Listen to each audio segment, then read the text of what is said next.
Shalom. This week we are reading Parashat Yitro. It's time for the giving of the Torah, the Sinai revelation, and we are going from one mega event to the next. Last week in Parashat Beshalach, we read about Kriyat Yamsuf, the splitting of the Sea of Reeds, and we know that that was such a huge cataclysmic event that affected all of nature. The natural laws were suspended. The whole world knew about the splitting of the sea. All the water in the world was affected. And so too, when it comes to the central events in the history of humanity, the rendezvous between God and man, that happened at Mount Sinai. God literally descended on Mount Sinai to meet humanity, to give over the Torah. Nature was totally suspended. Not a wind blew, not a bird chirped. There was total silence. The whole world was still. And God sought out man through Israel, made himself known. Our sages tell us that everyone was healed and that death itself was temporarily suspended. So now at this moment, the real program begins. The program for the resting of the divine presence in this world, the program for sanctifying God's name, for being connected, for uplifting humanity. This is the program. And in Egypt, God saw the oppression of his people, and he told Moshe, I'm going to save them. I've seen their oppression, their burden, they're crying out. I'm going to rescue them from their suffering. But at the same time, he also said, send my people that they shall serve me.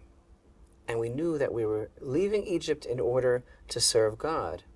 So were we leaving Egypt to get free?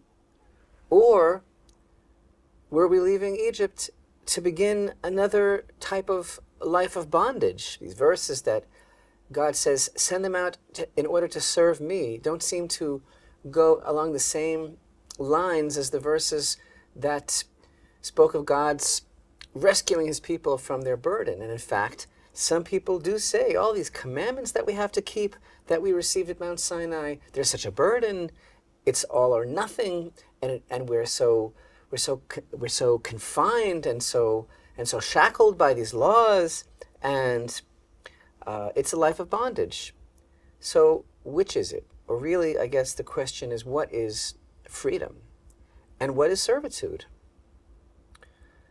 And again, we read about the whole event of the Sinai revelation. We understand that this is the absolute watershed event, the seminal event, not only in the life of Israel, but in the life of all of humanity, because it seems to be some sort of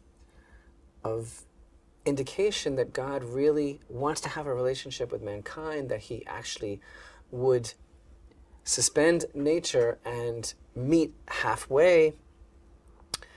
And when we read the verses that describe the Sinai revelation, we read that Hashem said to Moshe, go to the people and sanctify them today and tomorrow. They shall wash their clothing.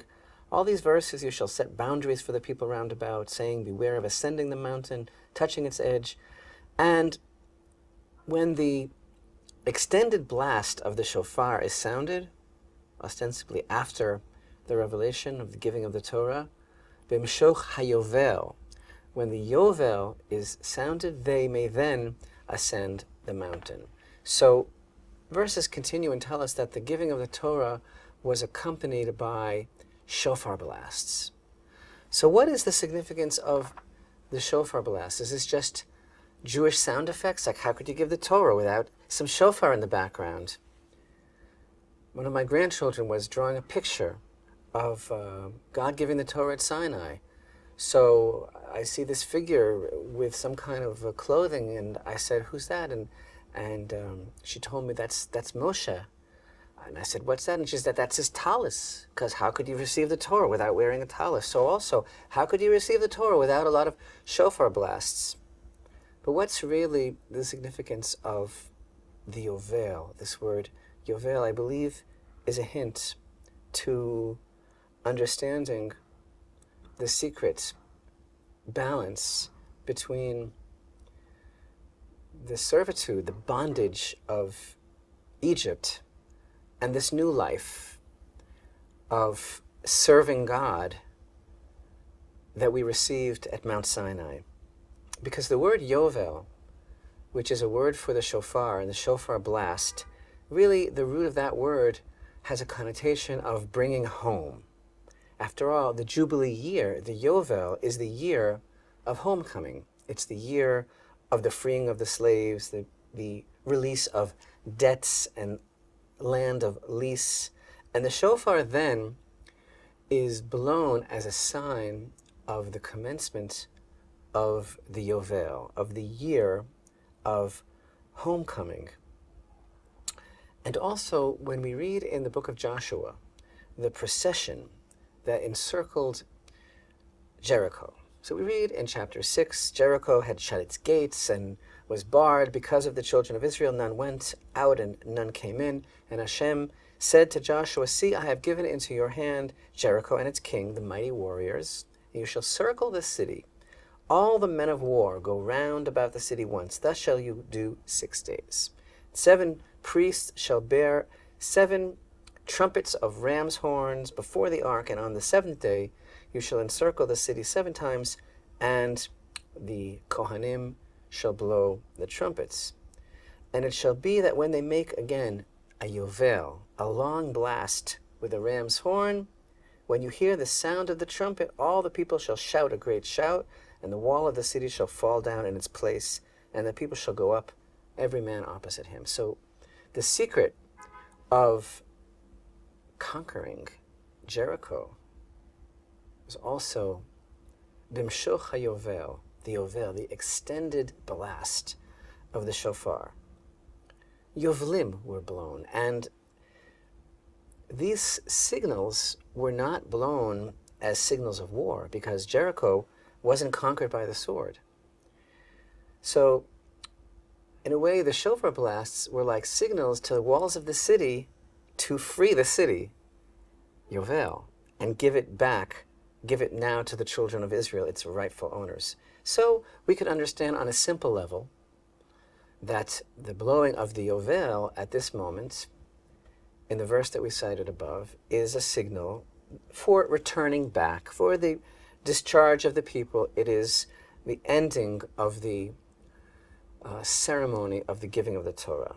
But on a much deeper level, we can understand that just as it was used in Jericho, and just as it's used as a signal for the Jubilee year, the year of homecoming and the freedom, so too, the shofar, the Yovel that was blown at Mount Sinai was a signal that now you are free. Just as in the Jubilee year, the slaves go free, well, now you are servants of the Almighty, but now actually you are truly free. And this, of course, reminiscent of the famous statement that our sages make, a play on words, on one of the verses in the Torah that describes the writing on the tablets of the law, that they were charut, al haluchot, that the handwriting of God was engraved on the tablets, and how our sages tell us that since there's actually no vowel marks in the Torah itself, that it can also be interpreted in a different way. And our sages tell us, don't read this word as charut al haluchot, that the words of God were engraved on the tablets, but read it as cherut al haluchot, that they were freedom on the tablets. And our sages continue and say, freedom from what? Freedom from illusion, freedom from death, freedom from oppression. So here we are at Mount Sinai. The whole natural world is held in abeyance. All of creation is literally trembling. In the midst of all of this, Israel stands upright. God proclaims himself with the first word, Anochi, not Ani, but Anochi. And people misunderstand this first of the 10 commandments to be a statement of faith, or possibly the positive commandment of believing in God. But this too is much deeper, because the difference between Anochi and Ani is that Anochi bespeaks an intimate connection between the speaker and the person being addressed. And so God proclaims to the whole world, I am your Anochi. I am to be your God. And that is the goal of this freedom. And that is the true freedom from oppression and illusion and death. For us to take up that invitation, that initiative, to develop that relationship with the Anochi of the universe. And that is the difference between servitude and true freedom. Now, standing at Mount Sinai, becoming servants of the Anochi of creation, of the God who can and who seeks and requires to maintain an intimate relationship with every aspect of his creation. Now we are home, and now we are truly free.